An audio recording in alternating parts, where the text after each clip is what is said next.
Hello, everybody, and thank you for tuning in to the Liberty Report. With me today as co-host, Daniel McAdams. Daniel, nice to see you. Good morning, Dr. Paul. Very good. We have a very special guest today. Yes. A friend of Liberty and a friend that I've known for several years now. And he's a famous person, though. He's really famous. One of probably the most famous people we've had on this program.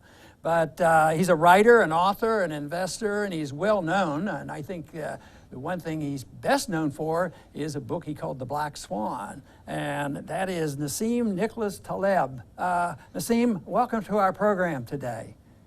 Thank you very much. I'm very honored to be here. Well, very good. This is a special day for us because there's a lot of questions that we have for you, and you have a very, very good understanding of economic policy, and you made it work for you, but you write about a lot of other things too. In a recent article you put out, you used the word interventionistas, and I thought, well, that's a pretty neat word. It sounds like something I need to read. And Daniel, of course, was fascinated with that article too. But there's a lot of things that we can talk about. I, of course, as Daniel is, we like to talk about foreign policy, but anything that you might want to bring up is fine, but we certainly want to, cover as many bases as we can. And the one theme that I got from your book is that about predicting about risk, and I find this very fascinating. The inability to predict risk of rare events. Yeah, but the fundamental point is that people don't learn from the experience of others. So someone who can harm others for a long time will never improve because he's not paying a price for it. And that's not how nature works. Nature works at the level of the cellular level. Well, people who are harming others also end up harming themselves and eventually leave the gene pool. So that's how nature learns, because the species learn that way. And here we have a class of people who recommend foreign policy and basically make all the mistakes in the book with impunity because they don't pay a price for it. And you refer to that as skin in the game. Is that correct? Skin in the game, exactly. Lack of skin in the game. Now let's imagine that you had pilots who were absolutely unharmed by crashes. You see, and without a mechanism, and people are stupid enough to put them back on planes, and then they would crash a plane, kill all passengers, and continue. Well, that system would eventually lead to complete systemic destruction, and that's what we have now in foreign policy.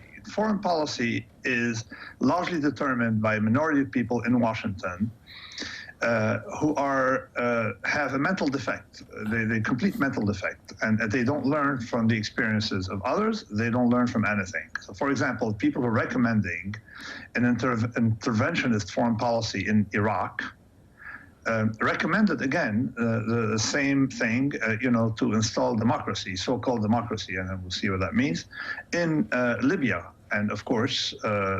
They recommended subsequently the same thing in Syria. Now, people typically, I've been a trader most of my life, people learn from their mistakes. If you blow up, you're out of the gene pool, and you end up with people who end up learning. We don't have that with foreign policy, and you bring the same people back. So we don't have the mechanism, and that's the result usually of a very centralized system that ends up being dominated by what we call the elites, and these elites eventually destroy the system. And they've done it once in Egypt, pharaonic Egypt, when it was a centralized nation state, and they've done it once in China, and they're going to try to do it again in America today. So it probably would be safe to say that the neocons probably need a little skin in the game. Maybe they would change their attitude.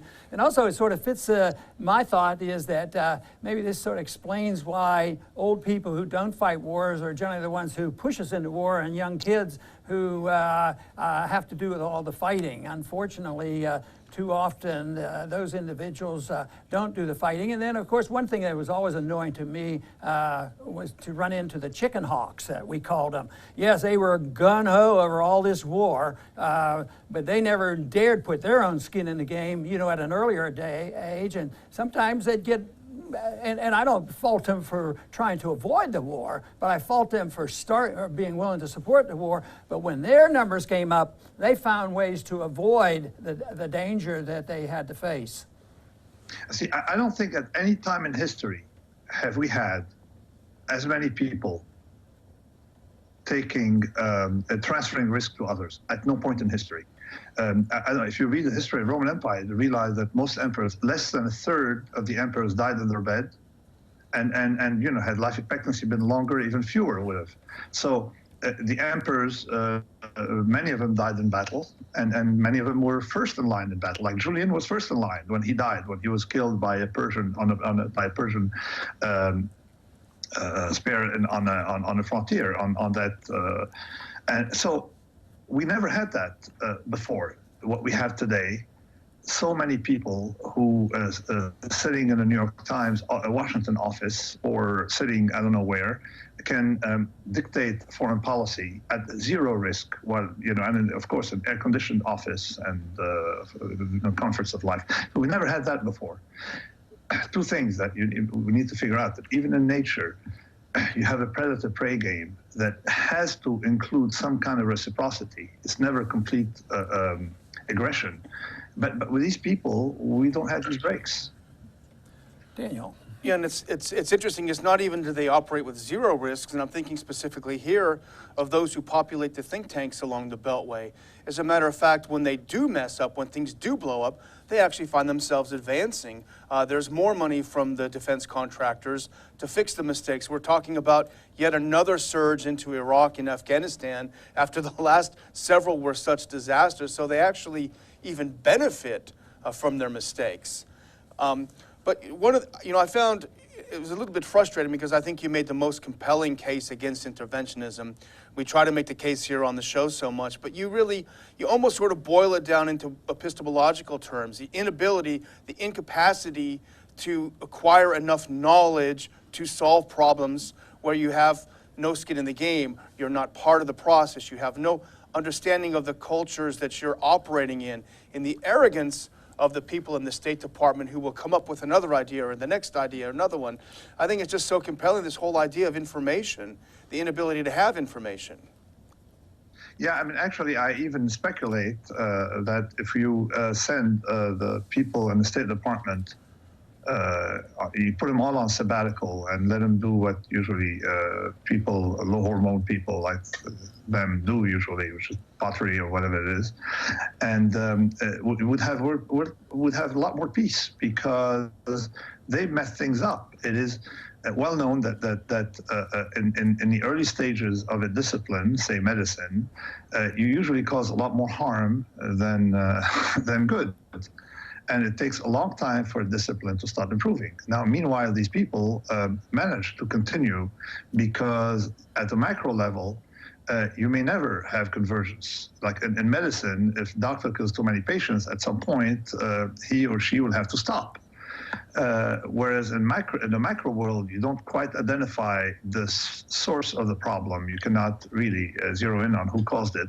So things can continue for a long time. This is very dangerous. This is why this is the best argument against interventionism, by saying that two things. Number one, that those who decide in favor of interventionism usually are never harmed by that. And the second point, that in a complex system where you don't see cause and effect very well, you have to minimize things that can cause chaos and not maximize. And these people don't get the point.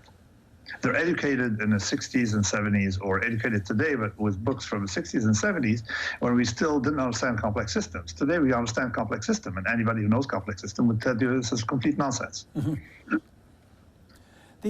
I want to go back to this prediction of risk and these rare events. I understand that, but what about the category about inevitable consequences of bad policy? We do know that certain things happen. If governments do A, B, C, it generally leads to, you know, bad unemployment and maybe price inflation, maybe weak economies, these sorts of things. So there are some consequences that we can predict. Is that part of this inability to protect rare events, or is it the precipitation of these things that government brings about and we don't know exactly when they're going to occur? Actually, it's one way. In Anti-Fragile, the last book, I mean, penultimate book, Skin in the Game will be out, I guess, in 6 months. But in Anti-Fragile, I explained that how systems become fragile because of government intervention. How if you stabilize things artificially, they will look smooth and they will look. They will give you an impression of some kind of solidity, but in fact, they will weaken progressively and collapse in one block, sort of like what happened in Syria, what will happen in Saudi Arabia, that smoothing out, or what happened in the US with the smoothing out of the economic cycle. You smooth out the economic cycle because they think that things should be smooth, and you fragilize it. Of course, if you put government officials in charge of nature, they would try to eliminate the season because the seasons make no sense to them. You know, they want perfect thermal stability, and they would destroy nature. So that kind of what we call it, overstabilization and interventionism, these two mechanisms typically fragilize things in the long run. Now we understand the process rather well, but Washington is sort of like dominated by people who are neither practitioners to realize that we don't fully understand the world, nor smart enough to understand complex systems and things that are second order. Second order effects dominate in foreign policy and complex domain, and they only focus on first order.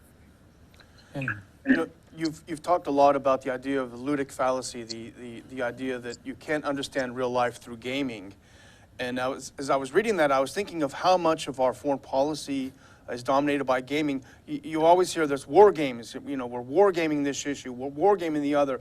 They have this sort of set responses. If this happens, then that happens. But you've said this is an absolute impossibility. It sounds like it would be a waste of time to do all of this war gaming and the other thing. Yeah, I think that the best foreign policy and the best defense should be in trying to get involved as little as possible in things we don't understand. That's the first level. And the second one is, of course, to build defense, strong defense. And with and include in your defense approach, you know, that not just something that is physical, like military or building a physical thing, but other stuff. Cybersecurity is important. Actually, much more important today than physical threats. Cyber threats are more important than physical threats, given that our system is very fragile to these kind of things because of interconnectedness, and also worry about biological warfare, which is vastly more dangerous than nuclear warfare. So I think that a good defense policy would be the best one. The first defense policy is to not intervene. That's the first one. Yeah. Don't mess with other people's affairs if you don't understand them, because you have consequences. Like, I mean, I don't know if you remember, but the story of the Iranians, they're still upset because the UK and the US intervened to try to change the regime, and they still remember it. And all they expect is some kind of explanation of what happened then, and admission that it was a mistake. But we continue doing things like that. We continue trying to intervene, like as we did in other places. So it's not like we just started with Iraq. You know, if you look at the history, you realize that we're actually weakening ourselves by intervening in places. You create enemies, you lose markets. You lose markets for your products. You create hostility for no reason. And we're not going to fix the world. Let other people fix themselves. And it could be that the best way to fix the world is to put the people from State Department in some kind of, summer camp for a while. That's the best way, and things will get better. Like for a long time, we knew that most of the efforts by the smart people in the community was in ancient times, was to distract the patient to avoid having the harm done by the doctor, you see. Iatrogenic, except for surgery, doctors were shortening the life expectancy of patients. It's the same thing today with foreign policy. And it's almost an identical problem because in both cases we're dealing with a complex system. Mm-hmm. You know, you challenged the quantitative economics as not being very successful, and you're critical. And it's that group of economists that frequently say, well, when there's good times, maybe some are saying it now, generally at the end of a cycle, they say, it's different this time. Our charts show this. It's going to be different. It's perpetual wealth, perpetual growth. It's different this time because our computers tell us this is so. Could we play on that a little bit and say, well, maybe it is going to be different at this time. Maybe we have a greater distortion and a greater bubble than we've ever had before, and maybe the correction, when it finally comes, will be different this time. Is that overstating a possibility, or would you think that is a potential? I think along these lines, because the last crisis was worse than the preceding ones, because the world was in a situation that was even more fragile because of connectivity and because of a larger role for what I call the empty suits, people in the Fed. So, and since the crisis 2008, under 8 years of Mr. Obama, what did we do? We increased debt. We basically solved no problem. And they injected Novocaine in the system, so they did numb the system. And now we have high hopes that President Trump, who basically is buying the market on his highs, Obama bought the lows. He, as Mark Spitznagel keeps insisting, that someone should tell him that you're buying the market at top prices. And now we're inheriting a situation of 20 trillion debt, say maybe 15 to 25 trillion, because there are a lot of hidden liabilities and a lot of some hidden assets. And we have interest rates at zero. You can't intervene when you need them. And a class of people in Washington who got us here, they're no skin in the game, they're still there, and they have no clue about what's going on. So no, these times are maybe different in a scale of things because we put too much Novocaine. And when a patient wakes up, Novocaine may become ineffective. So that's that, and we have had too much pseudo-stability. Nassim, I wanted to ask you a little bit about the last recession. When that hit, did you anticipate that things would turn out the way they did? Some people thought, the whole thing will go down and major events would have to occur. Major events did occur, but we didn't have a new monetary system, and they limped along. So what was your anticipation back then? Did you think that it would work out about the way it happened? Well, I was expecting the system to fix itself by having more bankruptcies, which basically destroys debt and transforms it into equity. What happened instead is a shifting of the cost of the mistakes, namely, increase in debt, and the insolvency of banks, shifting that burden from the private sector to the public sector. That I did not expect. Nor did I expect, for example, that in 2010, the bankers would pay themselves the largest bonus ever in history, thanks to Mr. Geithner's intervention. So this I did not expect. So I told myself, they're putting a lot of Novocaine or they're putting a lot of painkillers, and you can make a cancer patient look a lot healthier, and while at the same time let the tumor increase, and this is what happened. So will the system correct itself? Maybe some structural change on the part of President Trump will give a boost to the economy, to the world, that would cancel out previous mistakes. I don't know. This is rather unknown territory, but on balance, I'm rather pessimistic. Daniel. In one of your more recent articles, you made a point that I think would cause a lot of alarm in Washington among the experts. You said that had these interventions for the last 70 years in the Middle East particularly in the case of Palestine and Israel, had they not taken place, had outside players not become so involved, they would have found a way, in some way, to work out the issues. We've been involved for a long time, and I think that would terrify some people to hear that.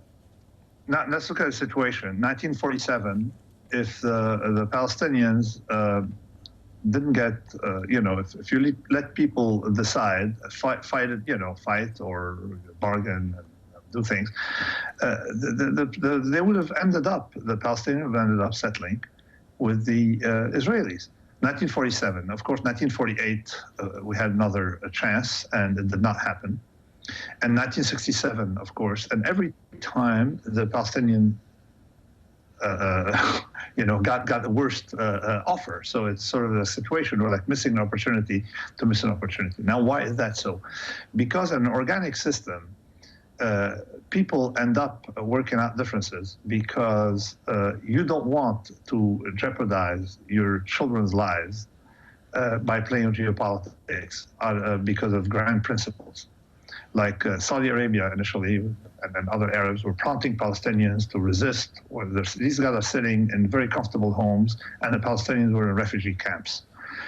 So it's very nice to let someone else suffer for your own principles. But people in general end up engaging in commerce.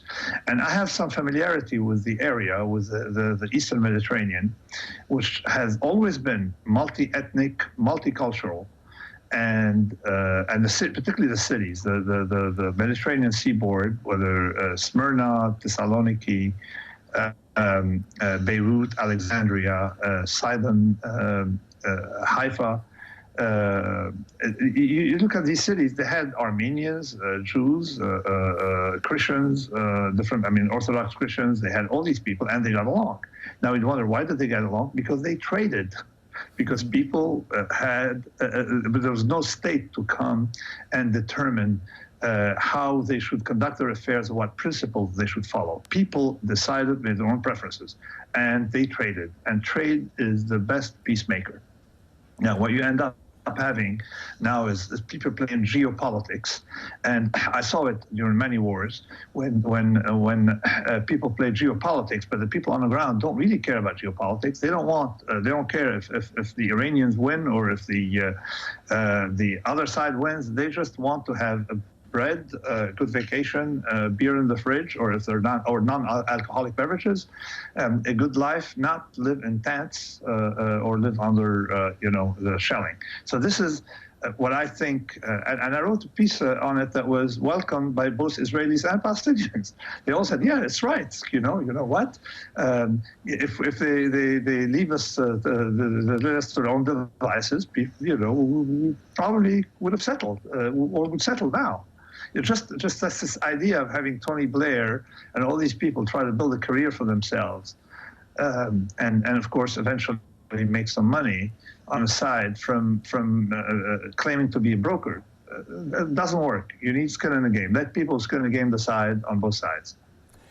I want to go back to the economy and the bubble that we're in and the correction that's going to come eventually. When it comes, give me an idea when you see that or how it's going to evolve. And will that be a time when the whole system of the Federal Reserve be challenged and that there will be forced into some monetary reform? Or are we going to limp along for another couple decades with patching up this system? And if that happened, where we got to the point where the dollar was rejected and we had to do something, would it be the end of our financial world if we ended up with either no Federal Reserve or a Federal Reserve that couldn't monetize debt? I think that okay, if you were going to want to write a story of incompetence, you'd write that of Federal Reserve. For the last 30 years, especially under Greenspan, who claims to be libertarian. I don't know which books you've read. Definitely not the ones on my shelves here. But so Greenspan, after the crash of 1987, discovered that you can stabilize the markets immediately by lowering rates brutally, and that's what he learned to do. That was by like 300 basis points instantly, and seemed to make the system do well, and I doubt that's the reason. I think that the crash was just market experience crashes, and he continued using that hammer, you see, on everything he saw. So eventually, people started thinking that the Federal Reserve was the savior, the panacea, everything. Monetary is no panacea, okay. And it did effectively create distortions, and asset price inflation, that is. The asset price inflation didn't start under Obama. It started under George Bush, or actually it was there before. Lowering rates in such a manner leads to, of course, distortions. People can't buy a house. So if we didn't have a Federal Reserve, we would have been a lot better off. You see, the price of money is, just like any good, it would have been negotiated between people and would have had its own cycles. But that's life, cycles, and people adapt to cycles, and they learn how to deal with things, and they learn how to trade. And now we've had these people, and then they ended up with their monetary policy under Obama, and we saw it here and in UK that had the effect of. And you look at that, at some point, the price of real estate in New York, the median price was monstrously down, and the average price was monstrously up. What does it mean? It means that a few apartments went from 2 million to 10 million, and the rest was drifting lower, okay, for the lower middle class. So what they created is when you lower interest rates, people jump on assets, any asset that that has a little bit of yield, interests them, and then start paying up for these. And that's and that's not something they saw. They didn't realize that it increases inequality. They didn't realize that low interest rates, and we have no evidence that 1% interest rate or 0% interest rate is much better than 4% interest rate. We have no evidence. We have no idea how that works. They use, and whenever they use quantitative methods, they use statistical techniques that are neither robust nor particularly rigorous. So I don't know on what grounds they're lowering rates. They did lower rates. On what grounds they're acting that way. So without a Federal Reserve, can we do okay? I'm sure that currencies, just like other things, can be spontaneously created between people, and we eventually may have some kind of organic order coming with electronic currencies, Bitcoin or some other, coin or some other things that would replace government. You see, you cannot have incompetence, serial incompetence for a long time without some kind of pushback. We have had an incompetence on the part of that, what we call the elite. And then, of course, interventionistas are just part of that larger elite of people who have no contact with anything. Because of lack of skin in the game, no contact with reality. And somehow we end up with rejects. You can't be in business, so we're running our affairs. And these metastatic, bureaucracies start going in weird directions. You can see in the IMF, the World Bank, all that stuff. Mm-hmm. And Brussels, of course. And now we have a pushback against them. It started in India, continued in the UK, it hit in the US, and even in France. And when you think in France, how many votes did Le Pen collect? Well, it's a lot of votes, okay? A lot of people unhappy with what's going on. So we're heading in a direction of people wanting to have a direct control of their affairs without Uberized control of their affairs, and currencies may emerge spontaneously. You don't need a government to set the price of something, and you can use anything as to exchange goods and services.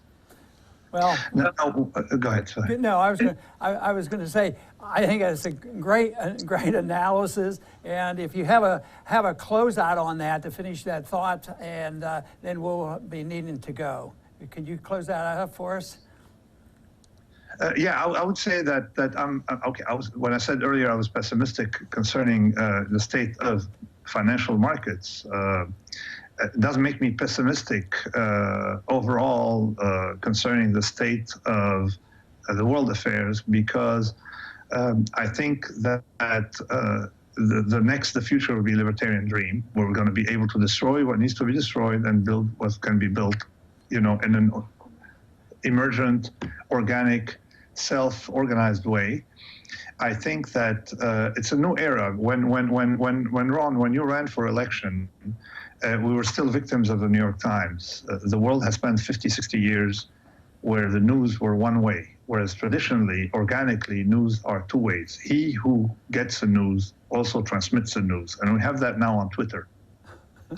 I think that the social media is bringing us back to the old days where you can have no control of, and you can't have the control of the state or that class of people, or the useful friends of that order, like the New York Times, CNN. They cannot control us. I mean, Trump was elected in spite of 263 out of 264 top newspapers wanting him to lose, and that will continue. So this is very, very optimistic, because this will lead to many more things concerning how the world is going to be managed in an organic Hayekian way, and I'm very optimistic in that sense.